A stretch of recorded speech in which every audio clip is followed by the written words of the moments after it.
রাষ্ট্র ক্ষমতায় প্রধানমন্ত্রী এবং রাষ্ট্রপতির মধ্যে ক্ষমতার ভারসাম্য আনয়নের জন্য বিধান রেখেছি। আমরা সংবিধান সংস্কার কমিশনের প্রধানের কাছে আমাদের বিএনপির পক্ষ থেকে সংবিধান সংস্কার বিষয়ে প্রস্তাবনা পেশ করতে এসেছিলাম। ওনাদের কাছে আমরা প্রদান করেছি। মোট প্রস্তাবনার সংবিধানের প্রিয়াম্বলের সূচনা থেকে শুরু করে তফসিল পর্যন্ত মোট ৬২টি জায়গায় আমরা বিভিন্ন রকমের প্রস্তাব সংশোধনী সংযোজনী আমরা প্রস্তাব করেছি। এগুলো ওনাদের কাছে জমা দিয়েছে, ওনারা সেটা বিবেচনা করবেন বলে আমরা আশা করি।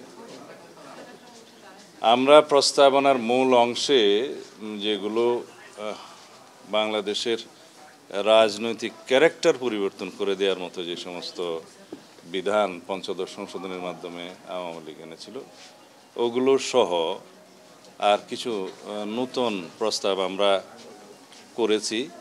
সেই প্রস্তাবের মধ্যে বাংলাদেশের বর্তমানে জনগণের আকাঙ্ক্ষা এবং জুলাই আগস্ট বিপ্লবের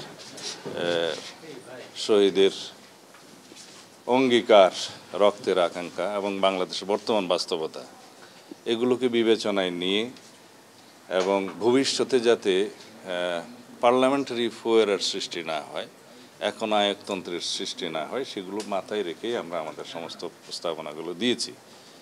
যেমন আমরা রাষ্ট্র ক্ষমতায় প্রধানমন্ত্রী এবং রাষ্ট্রপতির মধ্যে ক্ষমতার ভারসাম্য আনয়নের জন্য বিধান রেখেছি এবং পরপর 2 বারের বেশি প্রধানমন্ত্রী পদে কেউ আসীন হবেন না, সেই বিধান রেখেছি।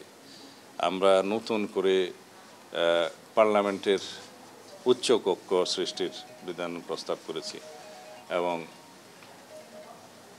জুডিশিয়ারির ক্ষেত্রেও আমরা নতুন কিছু প্রস্তাবনা দিয়েছি, যাতে অধস্তন আদালতসমূহের নিয়ন্ত্রণ সুপ্রিম কোর্টের হাতে থাকে এবং সেটা যথোপযুক্তভাবে নিয়ন্ত্রিত হয়। আর আমরা নতুন পদ হিসেবে উপরাষ্ট্রপতি, উপপ্রধানমন্ত্রী পদ সৃজনের বিষয়টা আগে এক সময় ছিল, সেটা আমরা পুনঃপ্রবর্তনের বিধান রেখেছি, প্রস্তাব করেছি। এইভাবে যে সমস্ত বিষয়ে মানুষের আকাঙ্ক্ষা বেশি, যেমন তত্ত্বাবধায়ক সরকার পুনঃপ্রবর্তন, এটা মানুষের 1 নম্বর আকাঙ্ক্ষা জনগণের, সেটা আদালতেও বিচারাধীন আছে, এখন রিভিউতে, আশা করছি সেটা মানুষের পক্ষে রায় আসবে।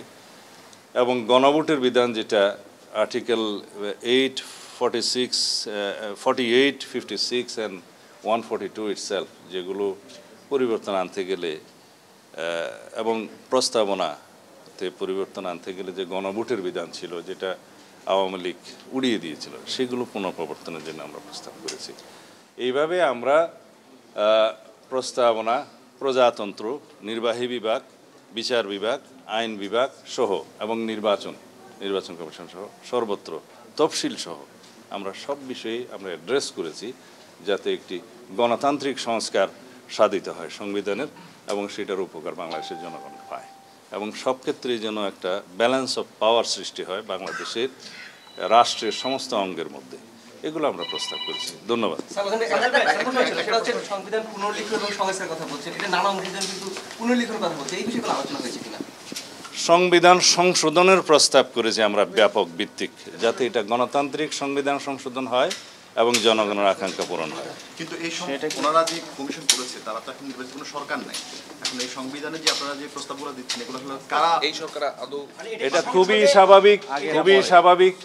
সংবিধান সংস্কার কমিশন তাদের রিকমেন্ডেশনসগুলো সরকারের কাছে প্রদান করবেন এবং অন্তর্বর্তীকালীন সরকারের মাননীয় প্রধান উপদেষ্টা বলেছেন যে তারপরে উনি সবার সাথে আলোচনা করবেন, রাজনৈতিক দল, স্টেক হোল্ডার, বিশেষজ্ঞ, সমাজের বিভিন্ন শ্রেণীর প্রতিনিধি, সামাজিক শক্তি, সবার সাথে আলোচনা করে সেটা ওনারা চূড়ান্ত করবেন এবং এই চূড়ান্ত করার পরে দেখা যাবে অধিকাংশ ক্ষেত্রেই সবাই একমত পোষণ করেছে। কিছু কিছু ক্ষেত্রে তো দ্বিমত থাকতেই পারে। তো যে সমস্ত বিষয়ে ঐক্যমত পোষণ হবে, সেগুলো আমরা যদি অঙ্গীকার করি এবং নির্বাচনী ম্যানিফেস্টোতে যদি সেটা প্রতিফলন করি, তাহলে পরে সবার একটা অঙ্গীকার থাকবে যে পরবর্তী পার্লামেন্টে যারাই আসুক, তারা সেই সংবিধান সেইভাবেই পরিবর্তন করবে।